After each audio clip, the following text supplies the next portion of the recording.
Bateca és una xarxa organitzada de moltíssims de joves arreu de Catalunya que hem trobat que tenim un denominador comú, que és que tenim un futur incert i que constantment estan vulnerant els nostres drets. D'aquesta manera hem decidit organitzar-nos per reivindicar i per posar damunt la taula aquest malestar que tenim.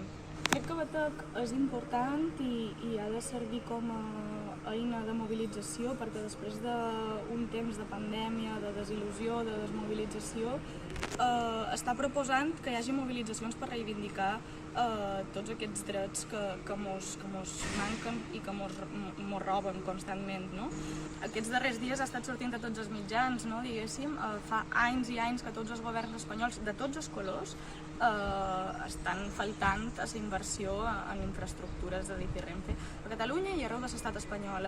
I el govern més progressista de la història, l'any 2021, va executar un 20% només de les inversions de Renfe a Catalunya. De fet, sempre ho deim, d'alguna manera, totes les mobilitzacions no tenen per què comportar canvis. El que sí que és cert és que tots els canvis venen precedits de mobilitzacions, per això creiem que és tan important que ens organitzem tots els joves i totes les persones arreu del país.